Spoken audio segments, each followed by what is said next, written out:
Selamat siang, Bang Edis. Selamat siang, Edwi. Ya, sudah mau sebentar nih, hampir jam 12. Ya, silakan Edwi, nyalakan kamera.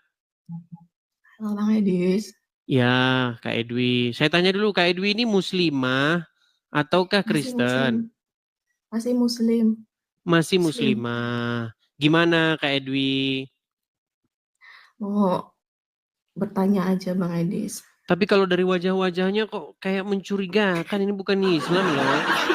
Kan aku udah pernah naik, Bang Edis. Udah pernah.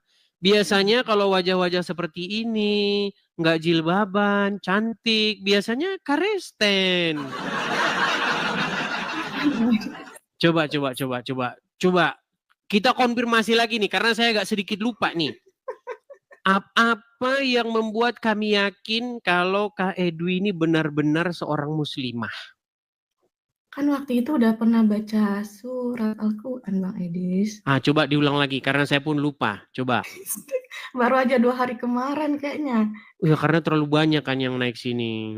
Coba mungkin siapa tahu penonton-penonton yang lain juga baru lihat nih. Coba. Bacakan kami satu surat di dalam Al-Quran, lalu kami akan yakin bahwa Kak Edwi benar-benar seorang muslimah. Coba. Terserah ya. Surat apa aja? Coba. Yang pendek-pendek aja ya. Boleh, silakan. A'udzubillahiminasyaitonirrajim. Bismillahirrahmanirrahim. Qul huwallahul ahad, Allahus samad, lam yalid wa lam yulad wa lam yakul lahu kufuwan ahad. Mantap. Ini muslim ya. Sah. Oke, gimana? Apakah yang mau Kak Edwi sampaikan di forum ini, Kak Edwi? Aku mau bertanya aja, Bang Edis. Apa itu? Ya, apa dasar keselamatan di dalam kekristenan? Dasar keselamatan di dalam kekristenan itu adalah Yesus. Bagaimana seseorang itu menerima Yesus sebagai Tuhan dan Juru Selamatnya, kemudian melakukan apa yang Yesus perintahkan. Seperti itu. Hidup benar sesuai dengan apa yang diajarkan oleh Yesus. Hanya itu. That's it. Hanya itu? Iya. Karena kan kalau di dalam Islam itu kan dia kan masih tunjukkanlah jalan yang lurus gitu kan. Tunjukilah jalan yang lurus. Dina syiraton mustaqim gitu kan. Iya, tapi banyak muslim nggak tahu itu. Iya, survei membuktikan bahwa 98% muslim nggak tahu dia itu apa yang dikatakan ketika mereka sholat itu. Sampai sekarang masih minta ditunjukkan jalan yang lurus begitu. Iya. Tapi Kak Edwi ini apakah sudah mulai meragukan agama Islam atau bagaimana? Gimana ya? Boleh, nggak apa-apa, jujur saja. Kita meluapkan perasaan kita. Di sini itu forum yang keluarkan isi hati gitu. Apa yang buat ragu begitu. Saya tahu belum masuk Kristen kan? Atau mungkin sedang melirik atau belum sama sekali. Nggak apa-apa. Iya, belum Bang Edis. Belum. Tapi sudah mulai meragukan Islam kah atau bagaimana? Kalau meragukan sih gimana ya? Tapi bingung ada gitu ya. Sesuatu apa gitu ya. Apa itu? Bolehkah kami tahu begitu? Seperti kayak kedamaian gitu. Tidak ada kedamaian. Tapi setelah saya belum mempelajari tentang Kristen, belum juga Bang Edis. Tapi di dalam hati saya itu seperti ada kedamaian gitu. Kalau? Dibanding dengan yang sebelumnya gitu. Oke, dibanding yang sebelumnya. Islam gitulah ya. Ya, hal-hal apa nih Kak Edwi, kalau kami boleh tahu, yang membuat Kak Edwi ini nggak nyaman dengan Islam gitu, dengan keislaman selama ini. Tapi lahirnya udah dari Islam ya? Iya. Udah lahir Islam. Apa misalnya? Apakah boleh mukulin istri, suami boleh mukul istri gitu atau bagaimana? Iya. Oke, suami memang ada itu ayatnya ya. Itulah makanya teman-teman banyak yang nggak tahu itu, Kak Edwi. Jadi banyak orang Islam yang tidak terjadi di diri saya malah. Nah, iya itu. Karena memang ada ajarannya. Dan Muhammad itu mohon maaf, dia pernah melakukan itu gitu. Jadi Muhammad yang katanya orang Islam itu adalah contoh suri tauladan yang baik, itu pernah memukul istrinya. Begitu. Jadi kalau ada muslim yang selama ini dia tidak tahu, dia menganggap bahwa Muhammad itu sedemikian rupa yang wow begitu kalau diceritakan, teman-teman muslim yang saya kasih tahu ya, di sini Edwi tidak termasuk memberitahu ya. Saya beritahu kepada kalian bahwa di dalam literasi Islam itu Muhammad tuh melakukan yang namanya pemukulan terhadap istrinya. Siapa yang dipukul oleh Muhammad? Itu Aisyah. Dia dipukul di dadanya. Begitu, sehingga Aisyah merasa kesakitan. Dan ayat Quran yang membolehkan suami memukul istri itu ada. Begitu. Apalagi nih, kayak Dwi, kira-kira? Apalagi ya, seperti kayak oknum-oknum bagaimana ya yang mengatasnamakan bacaan Arab gitu untuk Lakukan kekerasan. Gimana? Melakukan kekerasan. Enggak Bang Edis, jadi kayak misalkan orang yang sakit gitu ya, tapi ada seorang kayak seperti ustadz begitu menyembuhkan dengan ayat Al-Quran, tetapi agak menyimpang gitu loh. Oh, maksudnya dibacain ayat Al-Quran, terus apa gitu begitu langsung pengobatan gitu? Ya, tapi pakai bacaan Quran, tapi ujung-ujungnya tuh agak-agak menyimpang gitu loh, nggak masuk di gimana gitu Saya ya. tahu ini lagi ngomongin apa ini. Maksudnya yang di pondok-pondok pesantren itu? Ya nggak di pondok, nggak tahu kalau di pondok pesantren yang Bang Abis aku nggak tahu, tapi ada di tempatku ada gitu. Oke, kalau dibacakan ayat-ayat Quran nanti karena banyak kasus ya, makanya kalau teman-teman itu mau melakukan sebuah observasi, ya karena aku bukan bilangin orang ini, tapi pernah terjadi di saya gitu. Makanya gimana itu contohnya, Kak Edwi? Gimana? Contohnya gimana? Contohnya ya seperti apa saya bilang waktu itu ketika sakit gitu ya. Ada yang bilang seperti ini, seperti itu harus Seperti apa itu dibersihkan contohnya? begini Kami gitu. bingung ini. Maksudnya tuh Contohnya. harus dibersihkan, disucikan gitu kan menggunakan ayat-ayat Al-Quran, tapi ada hal yang menyimpang gitu loh. Misalnya. Misalnya itu apa ya? Mas aku bilang di sini. Maksudnya dia melakukan apa? Melakukan pelecehan gitu atau bagaimana? Maksudnya agak-agak mengarah ke begitu gitu kan. Nah, Ya itu banyak kasus-kasus begitu. agak-agak mengarah ke begitu. Kalau teman-teman tidak percaya, datangilah polres terdekat, lalu tanyakanlah kepada kalian kalau misalnya lakukan penelitian, coba tanya-tanya di polres terdekat itu berapa banyak orang-orang dalam tanda kutip ya ustadz apa melakukan hal-hal seperti itu, banyak itu. Menurut saya itu sangat disayangkan gitu Bang Edis gitu loh. Itu. Iya, tapi gimana ya? Kalau kita bicara tentang ayat-ayat Al-Quran yang digunakan, misalnya baca Al-Fatihah nanti untuk begini, kirim, itu sebenarnya nggak ada di Quran. Nggak ada di Quran. Bahkan Al-Quran itu menjadi satu-satunya kitab suci di bawah kolong langit ini yang kalau mau baca itu harus minta perlindungan dulu supaya jangan digoda setan. Coba ketika orang Islam mau baca Quran, pasti mereka itu mengucapkan itu, auzubillah itu. Auzubillahi minasyaitonirrajim itu kan. Ya. Aku berlindung kepada Allah dari godaan setan yang terkutuk. Ya. Coba kenapa mau ngomong gitu? Masa mau baca Quran malah aku berlindung dari godaan setan? Kok kayak seolah-olah Quran itu adalah godaan setan? Coba, kalau misalnya kita mau pergi ke tempat-tempat angker begitu ya. Kalau kita zaman dulu masih kecil gitu kan, habis pulang nonton layar tancap, pulangnya malam-malam gelap. Lewat tempat ini serem ini, baca doa gitu ah. Karena waktu kecil kami begitu dulu. Nah, kalau aku berlindung dari godaan setan itu kan dibacakan ketika kita mendekati hal-hal yang negatif. Benar nggak? Iya, iya.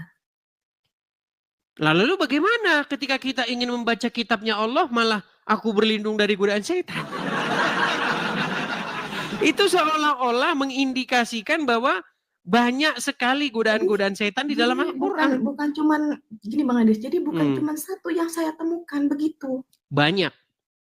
Maksudnya yang saya ini kan banyak gitu loh. Bukan Betul, cuman banyak. satu, makanya saya bingung.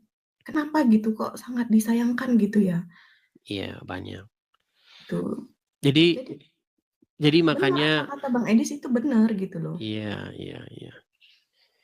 Jadi seperti itu ya. Ini namanya perjalanan lah Kak Edwi. Jadi Ya. banyak-banyak belajar begitu. Sekarang ini kan sudah era internet ya. Jadi Bible, Al-Quran itu nggak perlu lagi dibeli bukunya, terus kita pegang berat-berat, di bis kita mencolok banget, megang begitu. Sekarang itu semua sudah ada di HP kita masing-masing, gitu kan. Tinggal di-download, baca, begitu. Iya. Begitu. Nah. Zaman sudah digital lah. Kita paperless, kita tanpa kertas fisik begitu. Ya suka baca-baca lah, baca-baca literasi. Ya kan, kadang kita kan suka dalam perjalanan, kereta, subway, atau bis, atau apa, ya kita baca-baca gitu.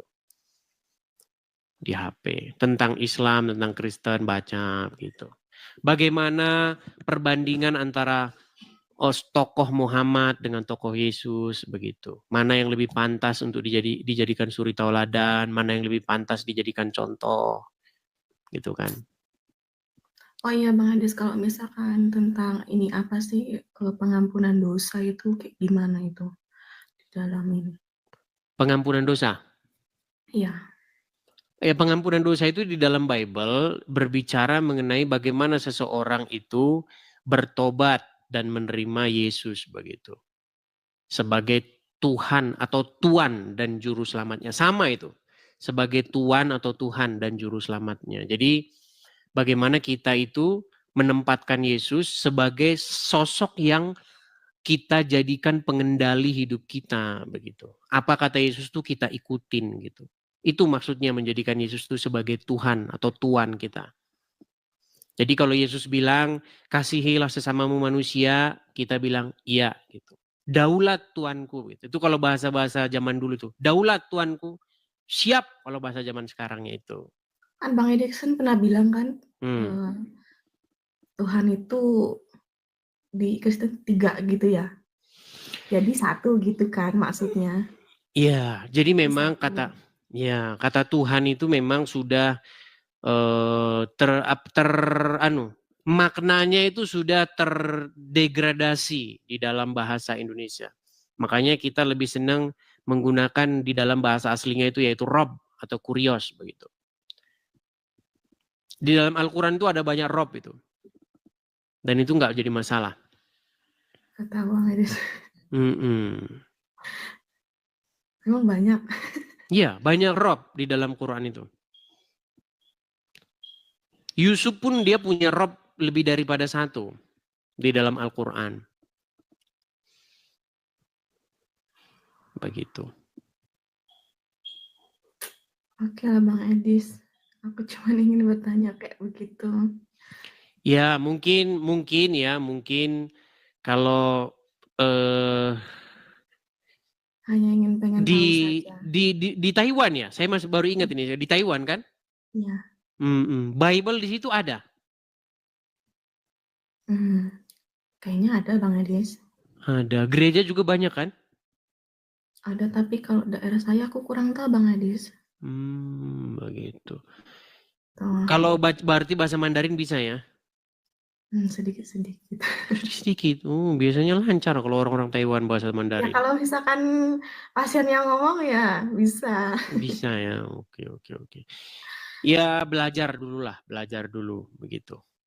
Intinya kalau pesan saya artinya begini, yang selama ini Kak Edwi menjadikan Muhammad sebagai Tuhan, sebagai Tuan, ganti. Muhammad itu dibuang dulu dari hati, ganti dengan Yesus begitu. Karena banyak orang Kristen maupun orang Islam yang nggak ngerti apa maksudnya Yesus jadi Tuhannya, itu banyak yang nggak ngerti. Orang Kristen pun banyak juga nggak ngerti apa maksudnya Yesus menjadi Tuhannya itu, gitu. Tapi aku walaupun belum bagaimana, tapi udah sedikit paham sih Bang Edis maksudnya itu. Kalau bahasa Indonesianya itu, bahasa Jawanya itu yang lebih enak kita. Orang apa sih ngomong-ngomong kayak Dwi? Saya orang Melayu. Oh, Melayu. Kalau bahasa Jawanya itu Gusti begitu. Kata Rob itu kalau bahasa Jawanya itu Gusti. Kata Kurios tuh bahasa Jawanya Gusti. Bahasa Inggrisnya itu Lord. Nah, kata Gusti itu bisa itu buat yang di langit, bisa buat yang di tahta, yang memerintah bisa. Nah, kata itulah sebenarnya yang ditujukan kepada Yesus. Ketika murid-murid memanggil Yesus itu sebenarnya kata itu. Kata itu. Iya, Gusti. Artinya seseorang yang dihormati, yang berdaulat terhadap kita, begitu. Seperti itu. Jadi, dan itu memang dalam perdebatan antara Islam dan Kristen kan banyak kata-kata seperti itu. Misalnya ketika Maria Magdalena ya, ketika dia datang ke kubur Yesus, lalu ternyata didapati kubur itu kosong. Nah, lalu di situ ada tukang yang dikira dia sebagai tukang kebun. Nah, Maria itu di dalam terjemahan Bible itu, terjemahan bahasa Indonesia, dia bilang gini, kan seseorang yang dikira dia sebagai tukang kebun itu bertanya, mengapa engkau menangis? Begitu. Terus Maria dalam terjemahan itu bilang begini, Tuhanku diambil orang, mayat Tuhanku diambil orang. Itu kalau yang baca ini diketawain memang. Ya, itu jadi bahan tertawaan.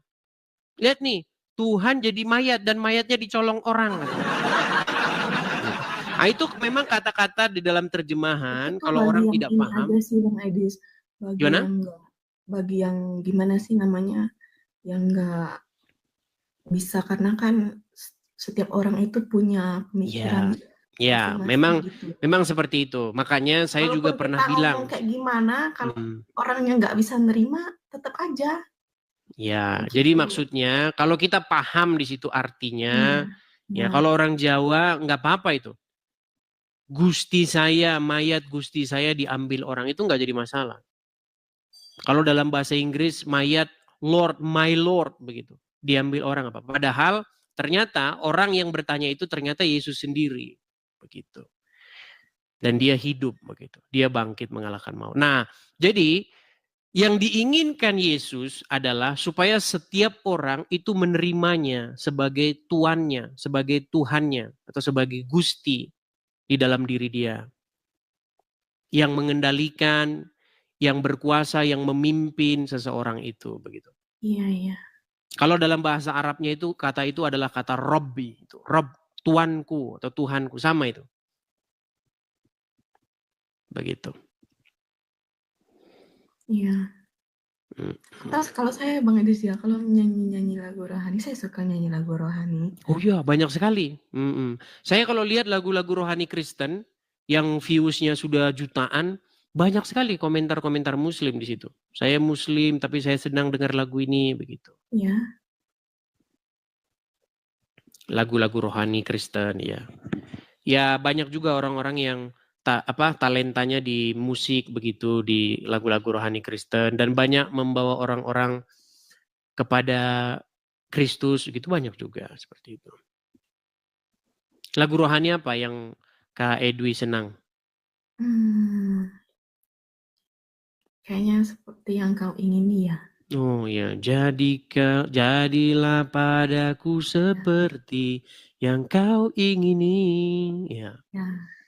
Seperti itu. Ya, maksudnya seperti itu. Jadi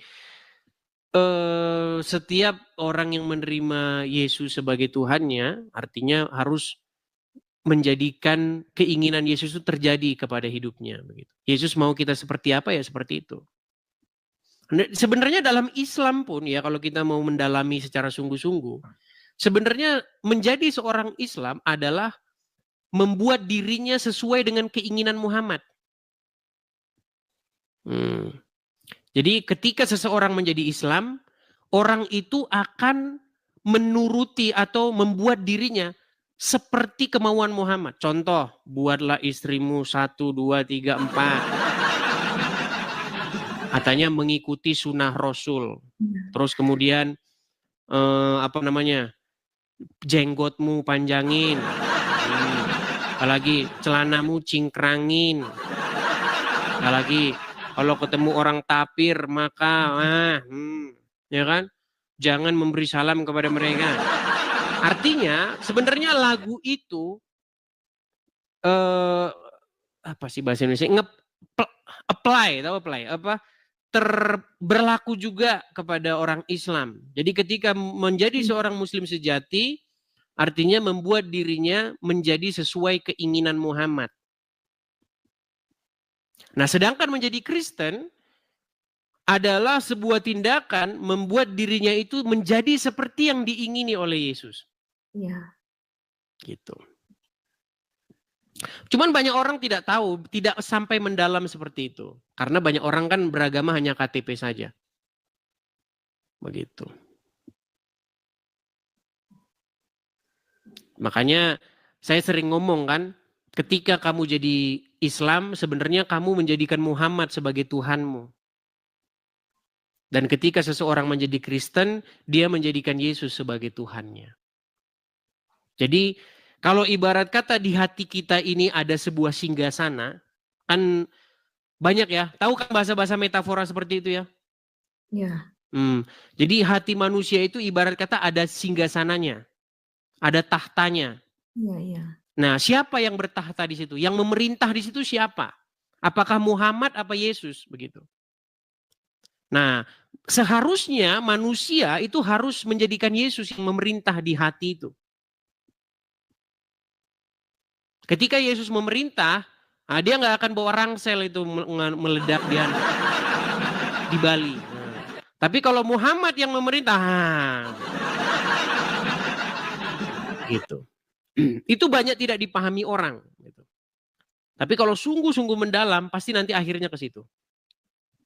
Iya, karena di Al-Quran itu banyak larangan, tapi banyak juga yang langgar gitu Bang Edis. Karena kata Muhammad yang penting mengucapkan syahadat. Iya. Kan Muhammad yang ngasih tahu. Pernah kan Muhammad bilang, barang siapa yang mengucapkan syahadat, ya aku bersaksi dan seterusnya itu, dia masuk surga kata Muhammad.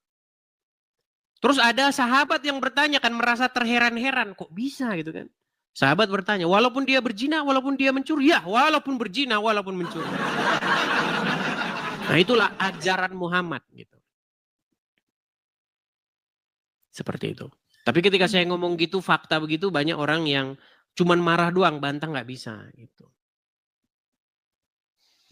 Berbeda sekali dengan apa yang diajarkan Yesus. Kalau Yesus mengajarkan standar yang lebih tinggi, jika kehidupan keagamaanmu tidak lebih baik dari ahli-ahli Taurat dan orang-orang Farisi, kamu tidak akan diselamatkan. Itu kata Yesus. Betapa Yesus tuh menjaga standar hidup, standar moral yang sangat tinggi begitu. Barang siapa yang saya kagumnya itu kasihilah musuhmu. Iya, kasihilah musuhmu gitu. Jadi itu sebenarnya tingkat penerimaan diri yang paling sangat dalam begitu. Sebenarnya kita sudah melepaskan segala keinginan-keinginan duniawi begitu. Itu tingkat yang paling tinggi. Bahwa kita ini sebenarnya memang nggak bisa membalas orang yang berbuat jahat kepada kita, itu kata Yesus. Tapi kalau kita sebagai manusia kan pasti hati kita kan berontak kan. Iya. Iya. Seperti itu. Iya. Oke lah Bang Edis. Beda jauh ajarannya. Iya benar Bang Edis. Ya saya berharap Kak Edwi paham dengan apa yang saya bahasakan secara sederhana.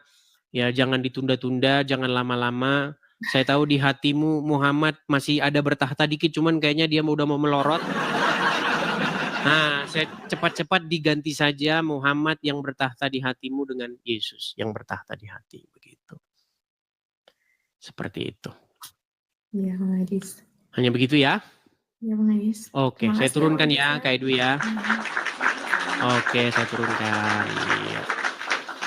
Ya, itu ya teman-teman ya, pelajaran